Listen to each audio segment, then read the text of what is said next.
Hello and welcome back to Football Manager. I'm recording this video about an hour after I recorded the previous one.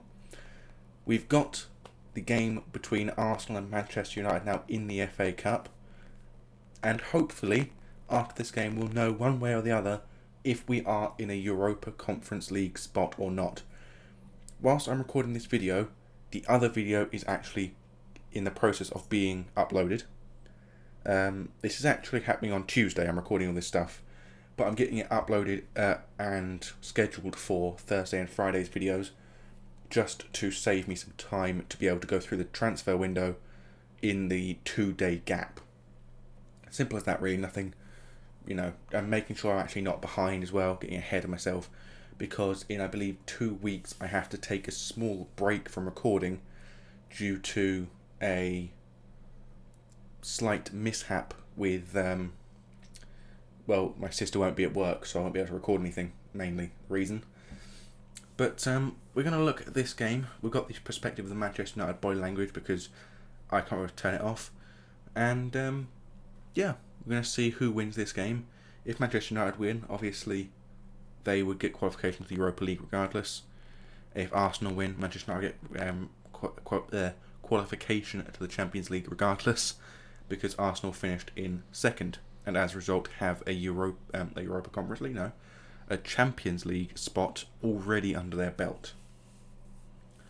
So hopefully we'll know after this game if we have actually qualified for the European Cup 2, as it's called in this game. Anyway, I'll actually now start commentating because that's the entire purpose of watching this match. Chilwell now with the ball, plays it back to Bira, plays it back forward to Chilwell again, crosses it into the middle, and it's a beautiful goal from Mason Greenwood, giving Manchester United a 1-0 lead in this FA Cup. As you're probably aware, we made it to the quarter-final of this tournament ourselves, before being knocked out by what could eventually be the runners-up in Arsenal.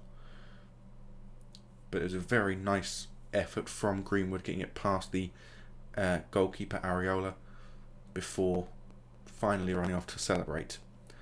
This game has been fairly even for the first 40 minutes, but nothing big is going to happen in this game. It's going to be a tight affair between two very good sides. And as the first half comes to a close, Manchester United lead 1-0. Greenwood with the only goal of the game so far.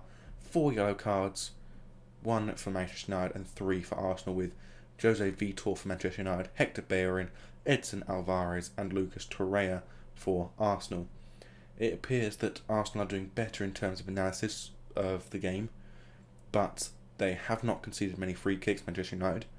But in the same vein, they also have struggled to make inroads and struggled for possession in Arsenal's half. So far, Rashford and Bellerin are the two worst players, one for each team, and Lucas Torreira and Mason Greenwood are the two best players for both teams. So let's get the second half underway.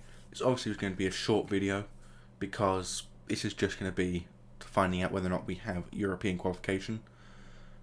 We have made one signing before this match started. He won't obviously join until... it was a beautiful goal from Reece Bell, 33 for his season now. But we have made one signing who you may see if it comes to the inbox screen. Not too sure. He's cost us £17.5 million. And the other transfer we were looking to get has, instead of going to us, has gone to Manchester City. So it's not gone exactly to plan.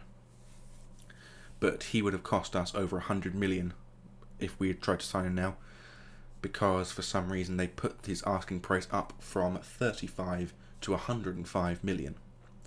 Anyway, Manchester United with a corner kick from Bira, and the header from Rashford I should say, comes off of the bar.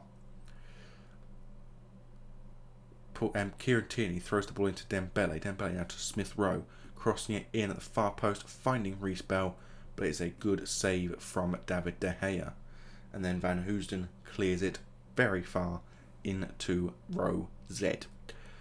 And after 60 minutes, not quite maybe, Torreira with the ball, crossing it into Dembele, and I will change what I was about to say. After 60 minutes, Arsenal do lead 2-1 in this game against Manchester United, meaning that Manchester United, regardless, will still get their Europa League spot. but they're now seeing if they can win an FA Cup on top. If Arsenal win this, it will be a good win for them, seeing as they dropped off of the title by a single point to Liverpool on the final day of the season, which surely must have been crushing for them. But again, as I mentioned earlier on in the match, very even in terms of shots to shots and possession, although Arsenal are leading on the fouls and yellow cards board by quite a way.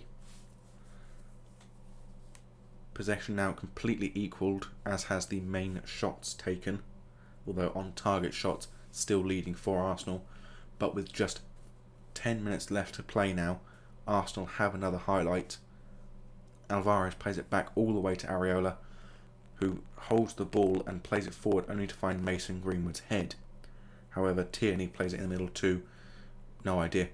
It's going too fast for me to read the names of the players. Reece Bell, though, is in and does make it 3-1, but I believe he is actually offside, so that will not count. And with just 10 minutes to go, as I mentioned before, it does remain 2-1. That is a beautiful angle for us to see there, because it does not show the slightest bit of whether or not he's actually offside or not. So we don't know one way or the other. Now with stoppage time about to begin, Manchester United still behind by a single goal, and Arsenal have won the FA Cup. It is all over, and Arsenal celebrate in the FA Cup with Manchester United as the demoralised losers in this game. But will that mean, once and for all, we have qualified for Europe? Let's find out. As you can see, Eduardo out on international duty. That's the main important part. Manchester United win 2-1. Let's quickly go to the Premier League. We still have not yet been confirmed for qualification. And yeah, there's the player I was talking about, Euler, who has agreed to join us on a £17.5 million deal as a new centre-back. He's been out in Brazil for his entire career, going on loan once to Strasbourg. But as you can see, he's played consistently in Brazil, and he is a good option. £140,000 paid out to the players. We didn't do too badly, we didn't do too well. We did fairly normal, to be honest with you. Apparently the overachievers were Grimsby Town, who managed to finish somewhere, and underachievers were Tamworth, who managed to finish somewhere. I do hope that in future iterations of this game, the overachievers and underachievers actually says where they got to, because it just doesn't really help unless you're managing that team. Sam Aykroyd did well for Spennymoor, actually beating out every other team, including Premier League teams, for goals scored in the competition, so very well done to him. Danny Olmo for Chelsea managed to get 8 assists and a very good average rating. But Arsenal did obviously manage to win the tournament as a whole. We'll skip through to the day and see if it actually does update at all whether or not we have qualified for Europe, and it doesn't seem to be doing so. So it is looking likely that we are not going to be in Europe next season, which is it's rather disappointing, I have to admit. So as the next video will be the first game of the new season, I will see you then with updates to the team as well as any transfers that have gone through for or against us. So until then, I bid thee adieu. Goodbye.